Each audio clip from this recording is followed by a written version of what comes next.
Bonjour tout le monde, je suis Clément Hénard, je travaille au sein de l'entreprise Latitude GPS et j'occupe donc le poste de référent semis. Alors, être référent semis au sein de Latitude GPS, c'est tout simplement représenter les 3 marques de machinisme agricole qu'il y a au sein de l'entreprise. Donc ces 3 marques sont Horizon avec la gamme donc, de Strip-Till, de semis direct ainsi que de semoirs monograines équipés en précision planting. La seconde marque, ça va être tout ce qui va être Phoenix, donc bineuse et ou rotatif, et ainsi qu'interface. Et la troisième partie, donc troisième marque, ça va être Précision Planting pour le rééquipement de semoirs monograines. Aujourd'hui, je suis ici là pour vous parler du DSX, donc qui est le semoir semi-direct de la gamme Horizon. Ce qui fait la particularité de notre DSX, c'est le fait que ce soit une machine 100% modulable. On peut vraiment choisir les options que l'on veut. Et ça, on va le voir dans une première partie avec notre stockage. Le DSX comptabilise plus de 4700 litres de stockage de semences. Cette capacité, on a 2 options. Soit on a de base la trémie centrale et la trémie arrière. Donc on a 60% de la capacité et 40% de la capacité. Ou alors si on le souhaite, on peut rajouter une troisième paroi, ce qui va nous faire 3 trémies. Donc 50, 10 et 40% de la capacité.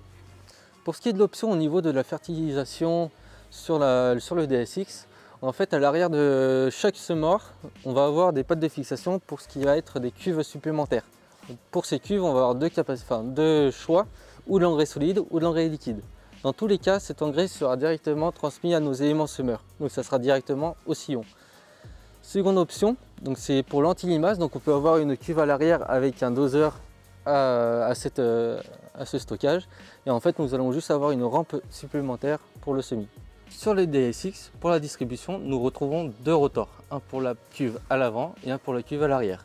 Ce rotor, nous avons la possibilité d'envoyer la semence ou sur la rampe de semis à l'avant, ou sur les 2 rampes de semis, ou alors sur la rampe de semis à l'arrière. C'est suivant si vous voulez faire un mélange de couverts ou autre. Petite particularité du DSX, c'est que le repliage, on a tous les éléments qui sont sur les côtés de la machine. Au centre, comme vous pouvez le voir, on est assez dégagé. C'est-à-dire que au niveau des trappes de vidange, on peut facilement venir avec une palette et un big bag vider la semence. Pour l'option pneumatique, on a 3 possibilités. Soit on commence en standard avec du 710, donc je vais parler en termes de largeur, donc du 710. Ou alors, deuxième option, en Michelin, on a du 750 en VF, donc en basse pression, on peut aller jusqu'à 0,8 bar. Ou alors, pour vraiment la grosse largeur, on est en 850. Pour ce qui est de la largeur de travail sur les DSX actuels, nous commençons avec une largeur de travail de 4 mètres. À la suite de ça, nous pouvons rajouter des éléments pour aller jusqu'à 7 mètres. Pour l'augmentation de la largeur de travail, on va parler en termes d'extension. C'est-à-dire qu'aujourd'hui, vous pouvez acheter un semoir par exemple de 4 mètres. Et si vous faites plusieurs prestations, vous voulez tout simplement augmenter le débit de chantier, vous pouvez venir rajouter des extensions. Ainsi, on a une machine assez modulable. Pour chaque DSX, nous retrouvons un lot de fournitures ainsi que des boîtiers en cabine. Nous retrouvons donc le sac ainsi que le peson pour faire la calibration au niveau des doseurs. En cabine, nous retrouvons le boîtier Isobus. Donc ce qu'il faut savoir, c'est que la machine est Isobus, mais nous avons aussi un boîtier interne. Donc ce boîtier, on est capable de gérer les 2 doseurs, de mettre une population et un dosage pour les deux trémies. Et nous retrouvons aussi les informations assez générales de la machine, qui est le débit de chantier et la surface travaillée. À la suite de ça, nous avons le premier boîtier pneumatique.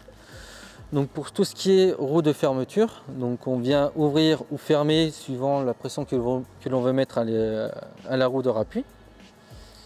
Et second boîtier qui est en option, donc c'est le Clean Sweep de chez Précision Planting.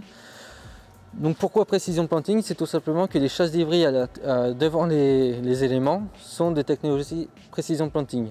Donc même histoire, on ouvre ou on ferme la vanne. Sur chaque élément, nous allons retrouver un parallélogramme suivi d'un vérin.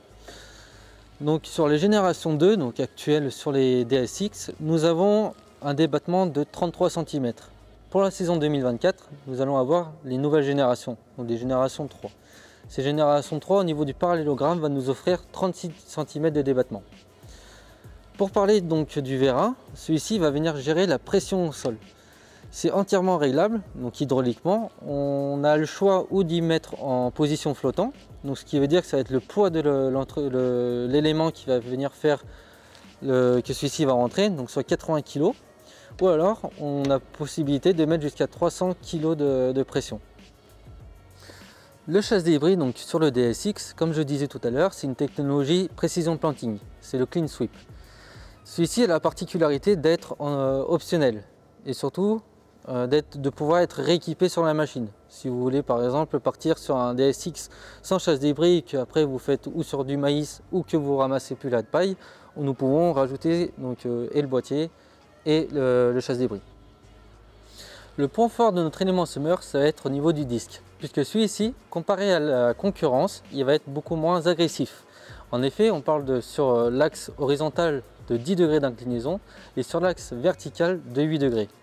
Horizon a fait ce choix pour deux raisons. La première, ça sera pour tout ce qui est aspect agronomique. En effet, avec un disque agressif, on va avoir l'effet de la terre qui va se projeter. Et donc, ce qui va faire qu'à l'arrière, la fermeture du sillon sera de moins bonne qualité. Ce second choix va aussi se porter sur la force de traction de la machine, puisque sur du 6 mètres et en condition de terrain plat, nous avons besoin de 160 chevaux. Au-delà, donc si vous avez des terrains vallonnés, forcément il vous faudra un tracteur un peu plus puissant. Sur chaque élément semeur, nous allons retrouver un cyclone. Le cyclone a pour but de faire évacuer la pression que nous avons à l'intérieur de la distribution pour que la graine puisse tomber par gravité. Ce choix a été fait parce que quand la graine est posée dans le sillon par sa gravité, donc par son poids, celle-ci va rester dans le sillon et n'aura pas l'effet rebond. Tandis que par pression, celle-ci va être poussée et il y aura donc l'effet rebond dans le sillon, ce qui va faire que son placement sera complètement imprécis. Pour ce qui est de l'option fertilisation, donc nous avons le tube de descente qui est juste ici.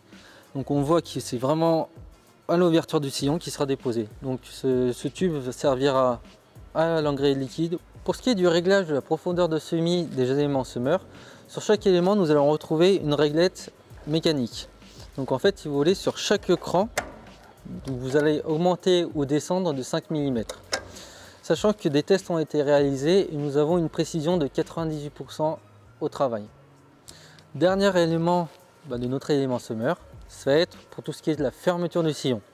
Celui-ci va être pneumatique, donc vous pouvez régler la pression en cabine. Donc la pression de fermeture va être de 6 à 90 kg. Deuxième option de choix, ça va être au niveau de la roue. Donc là on a une roue crantée, vous pouvez aussi avoir une roue pleine en fonction donc, de vos choix et de l'architecture de vos sols. Et ensuite, ce qui est important à noter, c'est que notre disque et notre roue plombeuse travaillent en quinconce, c'est-à-dire comme celui-ci. Cet gros atout en fait, va nous permettre d'avoir une bonne fermeture de sillon et d'avoir un meilleur contact terre-graine. Ainsi, vous gardez un maximum d'humidité dans le sol et vous avez une excellente émergence à la levée. Donc maintenant vous connaissez tous les secrets du DSX en version traînée. J'insiste sur la version traînée puisque l'année prochaine, en 2024, nous verrons la version portée avec trémie frontale du DSX. Si vous avez plus de questions sur les éléments, sur comment fonctionne la machine ou sur l'aspect isobus de la machine, je me ferai un grand plaisir de vous y répondre. Donc n'hésitez pas à nous contacter.